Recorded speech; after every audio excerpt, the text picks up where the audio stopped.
I am on vacation with my parents and we are spending a week in a cabin out in the magnificent Norwegian mountains. Well, if you could even call it a vacation. The capitalist mindset has invaded the collective psyche of the youth through social media and Red Bull content. Everyone from Hamza to Sneeko have preached the need to be productive, to eat well, and to stay consistent. This is what is stopping me from enjoying my vacation. I feel the total obligation to stay consistent and not to falter lest I fall behind the masses. Everything I do has to be optimized. These red pill self improvement influencers are not the root cause of this issue. Even though they have spread this improvement mindset to the youth, the problem goes way deeper than that. In the capitalist world, all that matters is better profits, more productivity, and more production. Every year in the Western world, the gap between the rich and the poor is increasing. The poor have their wages cut and their housing and food prices increased. Capitalism thrives on the ever increasing desire to grow and to expand into more and more fields of life so as to capitalize more. Capitalism needs to expand because without expansion it would stagnate and collapse. Capital made from the various means of production, usually the workers, has to go to further increasing the profits made by the company. If the company fails to extract the most amount of profits from the workers, the company cannot grow. If the company cannot grow, the workers would get all the money and capital would amass among the working class. This would make managing the company impossible due to the fact that expenses need to also go to maintaining the various machinery, to advertise the product, etc. etc. The bourgeoisie, bosses, CEOs, managers, etc., also do not want capital to amass among the working class. They take not only the bare minimum from the worker, the bare minimum needed to expand the territories of the company, but they also take more so as to satisfy their own greedy needs. There is no justifiable reason for bosses and CEOs to be making 300 times more than the workers, which are the people who are actually producing the product.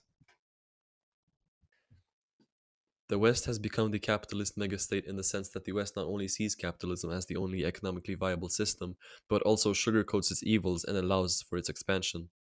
Greedy businessmen have coerced media into condemning Marxism and communism for being evil and outdated, purposefully misshaping the truth and corrupting its message of equality and egalitarianism. The masses consume media and have begun to see communism and Marxism as evils without ever having picked up and read the Communist Manifesto or studied Marxist thought. America is the largest capitalistic state, with its identity and culture deeply intertwined with notions of liberty and free market. According to Americans, everything which perpetuates and increases the freedom of the market is an objective good for society. Well, according to American culture, that is, yeah, not all Americans think that.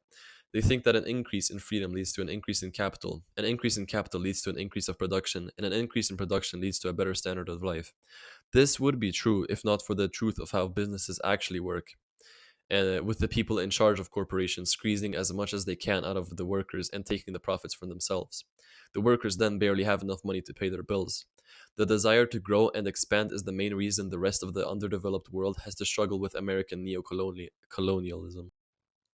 The ultimate end point or final state of America and this deeply capitalistic society would be the total death of the government.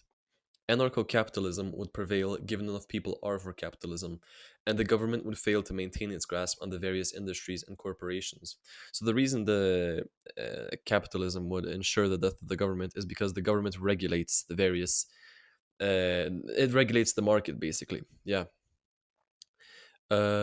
Safety regulations, wellness checks, off time, and other various luxuries of the average workplace, of which are enforced by the government, would fall, and capital would finally reign supreme. The workers would then turn defenseless against capitalism's constant necessity for growth and expansion. No regulations for capital leads to the superiority of capital over humanity itself.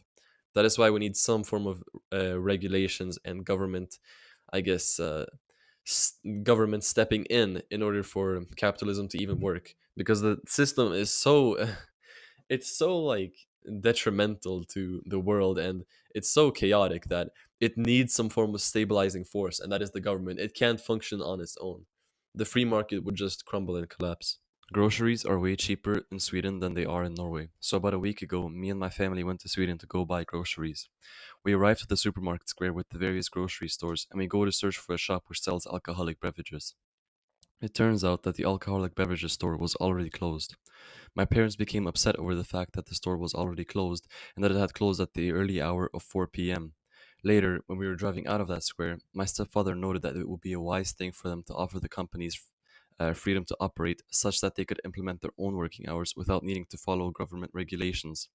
Without such strict regulations regarding working hours, businesses could operate freely and rack in a bunch of money during the weekend. Without such strict regulations, the economy would operate better, right? It sounds good on paper, but it does not work that way in practice.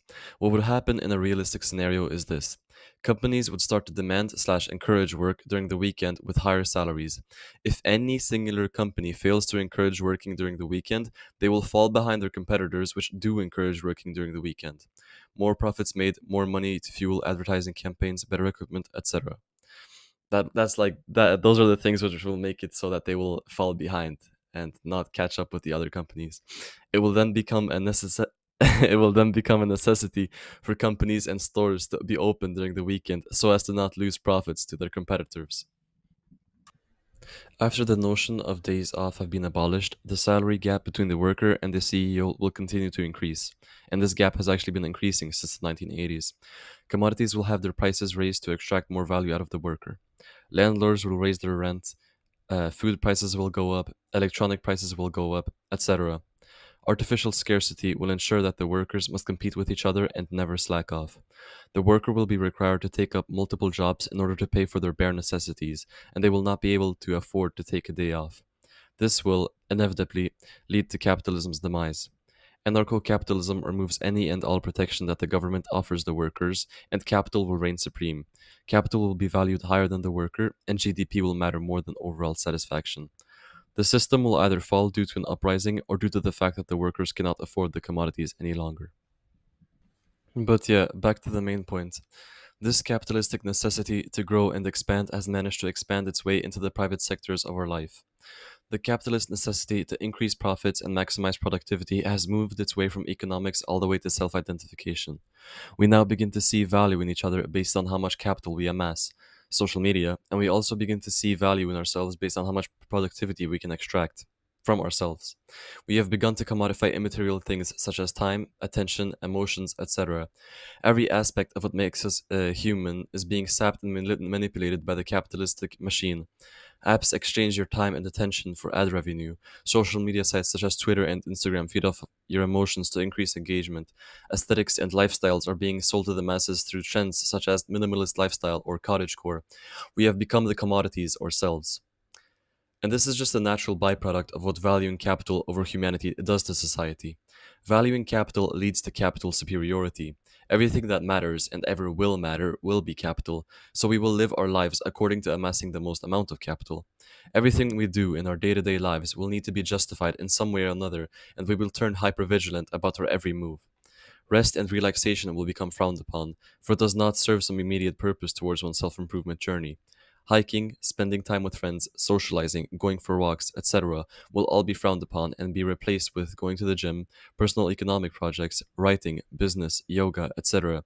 Anything which is directly aimed at improving our cognitive and physical abilities will be hailed above all, and everything else will be pushed to the side, even if those things are crucial to what it means to be human. Capitalism is simply not compatible with the natural human condition.